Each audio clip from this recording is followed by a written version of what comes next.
Hello friends, जय माता दी। कैसे हैं आप सब दोस्तों? आए मैया के नवरात्रे और बड़ी धूमधाम से सभी लोग सच्ची भक्ति के साथ माँ की आराधना कर रहे हैं, पूजन कर रहे हैं, माँ को मना रहे हैं कि हे माँ, आओ माँ, सच्चे दिल से मेरे घर में विराजो माँ, हमेशा के लिए मेरे घर पर अपने आशीर्वाद को बरसाओ माँ। और समय आ गया है जब पुनर्आहुति का और हम सभी मिलकर कन्या पूजन करेंगे। नवरात्र के शुरू होते ही सभी लोग देवी माँ की पूजा आराधना में जुड़ गए और अन्य कई तरह के उपाय उन्होंने किए, ज्योतिष उपाय भी किए, तांत्रिक उपाय भी किए। सब ने जैसे जैसे अपने हिसाब से माँ को मनाने की कोशिश की, विभिन्न तरह की सामग्रियों का उपयोग किया और 9 दिन तक भक्ति भाव से देवी की उपासना कर माँ को प्रसन्न किया।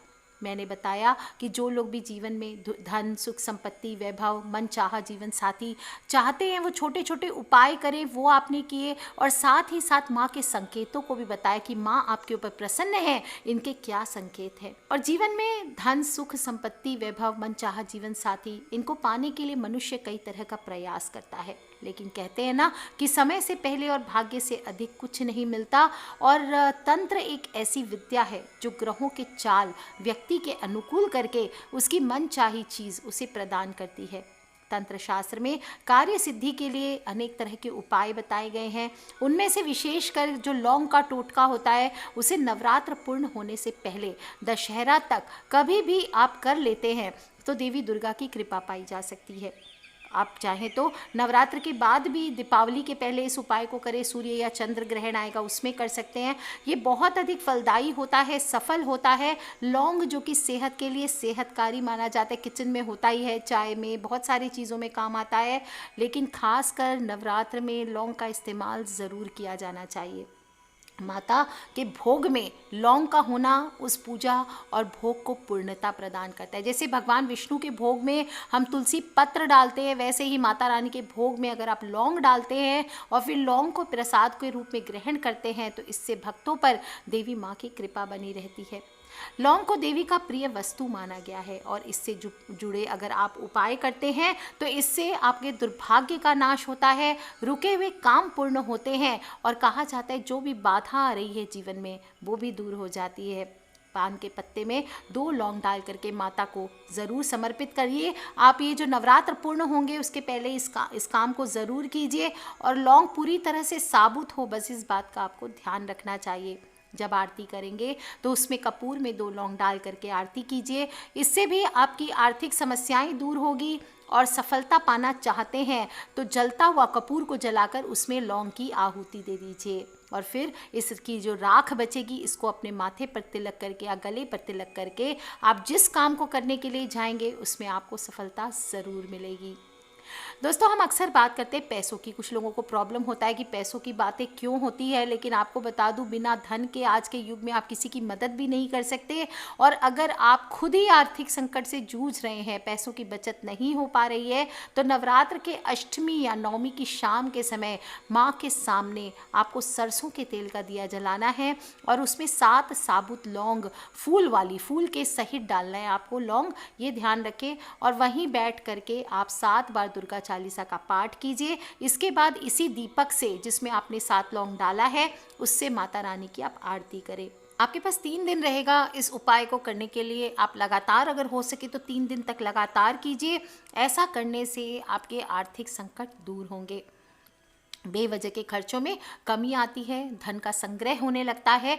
और अगर हो सके तो नवरात्र की अष्टमी या नवमी तिथि को आप 108 लौंग ले लीजिए। इसके बाद हवन कुंड में अग्नि प्रज्वलित कर लीजिए। फिर नवान मंत्र पढ़ते जाएं, ओम एम ह्रीम क्लीम चामुंडाई विच्चे, और एक एक लौंग डालते जाएं।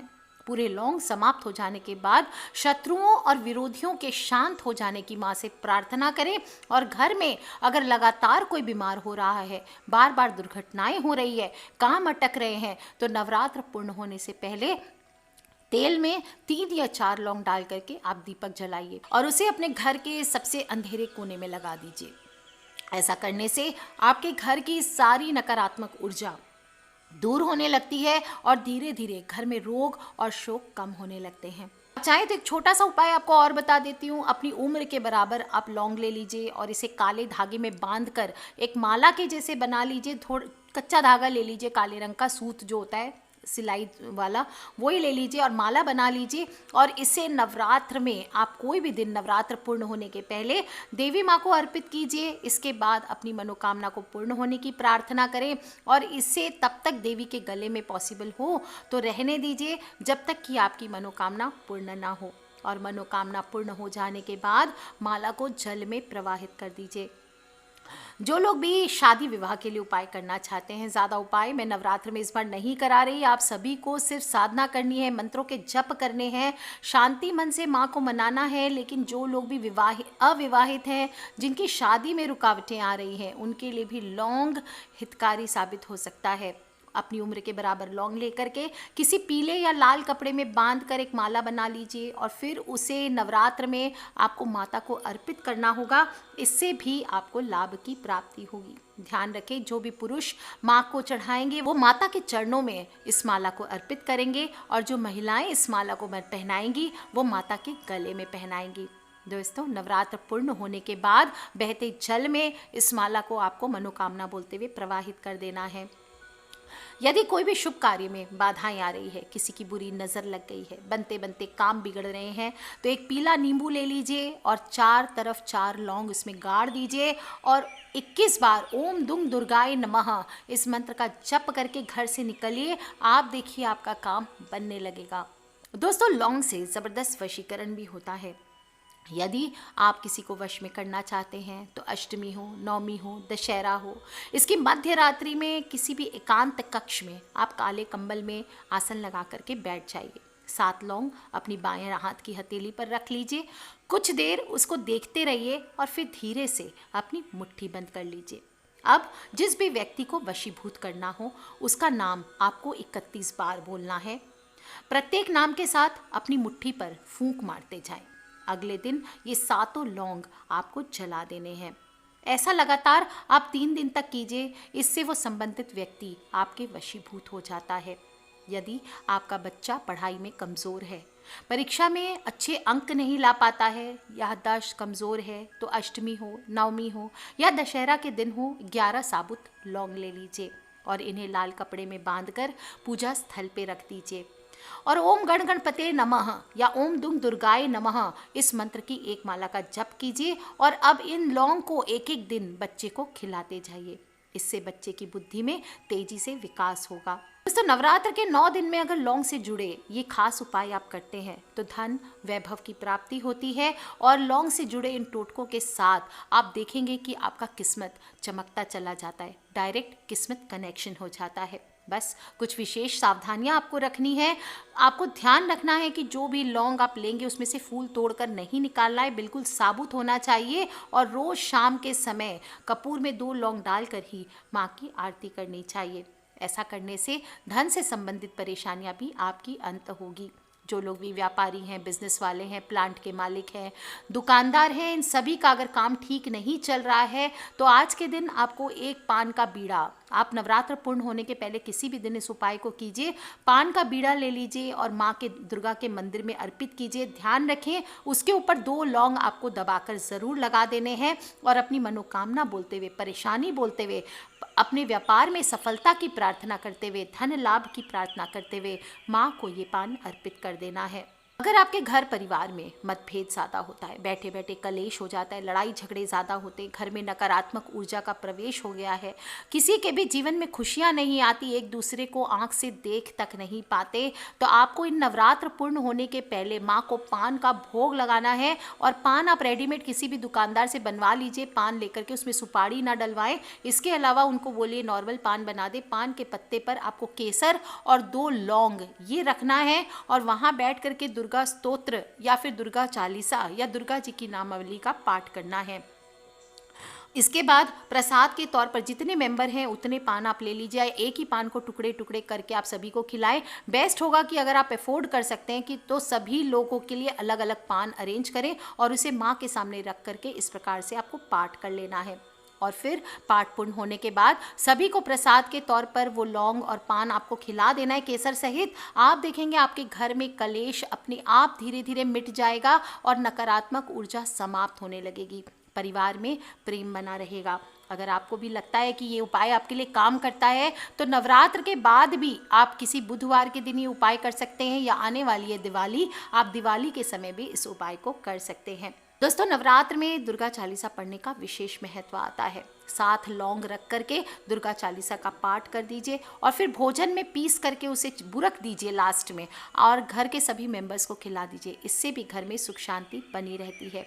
और नवरात्र में कन्या पूजन करने के पहले माँ दुर्गा की पूजा करते वक्त एक पान का पत्ता ले लीजिए, उस पर गुलाब के फूल की पत्ती और थोड़ा सा गुलकंद, या फिर आप गुलकंद दोनों में से कोई भी चीज़ रख सकते हैं, और एक लौंग का जोड़ा यानी 2 लौंग रख करके माँ दुर्गा को 9 जगह आपको ये अर्पित करना है।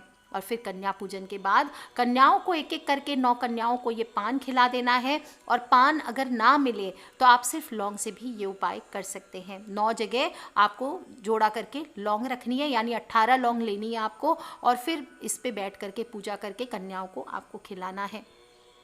दोस्तों, उपाय बहुत ही छोटा सा है, लेकिन इससे बहुत बड़ी से बड़ी समस्याएं दूर होती है, धन लाभ होता है, कर्ज से मुक्ति मिलती है। और लास्ट दिन, नवरात्र के लास्ट दिन जब आप पुनराहुति करेंगे, माँ का विसर्जन करेंगे, उसके पहले पान का एक साबुत पत्ता लेकर उसमें लौंग और इलायची ज़रूर रखें, उसका बीड़ा बना लें, और फिर किसी भी दुर्गा मंदिर में या माँ दुर्गा को आप अर्पित करके ही ये पान का बीड़ा आपको अर्पित करना है। इससे आपको कर्ज की समस्या से भी छुटकारा मिलेगा। अगर दुर्गा मंदिर नहीं है, आप चाहें तो हनुमान जी के मंदिर में भी जा करके ये उपाय कर सकते हैं, या फिर जब विसर्जन करेंगे तो पान के पत्ते पर 2 लौंग रखकर जल में साथ में प्रवाहित जरूर करें। सभी मुरादें पूर्ण होंगी, धन यश बना रहेगा। और आखिरी दिन है नवरात्र का, महानवमी है। इस दिन माता रानी को 9 पान चढ़ा करके 9 सुहागन संतानवती स्त्रियों को सुहाग सामग्री के साथ आप भेंट करते हैं, थोड़ा सा सिंदूर एक दूसरे को लगाते हैं, तो इससे संतान प्राप्ति में आ रही बाधाएं भी दूर होती है। दोस्तों, 24 अक्टूबर को दुर्गा अष्टमी है और 25 को नवमी मनाई जाएगी, लेकिन कहीं कहीं पर दुर्गा अष्टमी और नवमी कल ही मनाई जा रही है। तो किसी भी छोटी कन्या को आप ये लौंग का जोड़ा अर्पित करके आप देखेंगे आपकी किस्मत भी आप चमका सकते हैं। अपने फ्रेंड्स, फैमिली, मम्मी पापा, भाई बहन, बच्चे, सभी लोगों से इसे ज़रूर शेयर करें ये लौंग के उपाय को, क्योंकि एक लौंग आपकी ज़िंदगी में आपकी किस्मत को बदलने की ताकत रखती है। विशेषकर जब नवरात्रे हों तो दोस्तों ऐसे में आपको शेयर ज़रूर करना चाहिए, और सभी को बताएं कि माता रानी को विदाई करने के पहले लौंग का जोड़ा ज़रूर अर्पित करना है। So take care friends, love you all, जय माता दी। सब्सक्राइब करके रखें ताकि आने वाले वीडियो से आप और मैं कनेक्टेड रहें। वीडियो से रिलेटेड किसी भी प्रकार के प्रश्न हो प्लीज़ मुझे वीडियो के नीचे लिखकर ज़रूर पूछ लें। Take care friends, love you all, जय माता दी, बम बम भोलेनाथ की।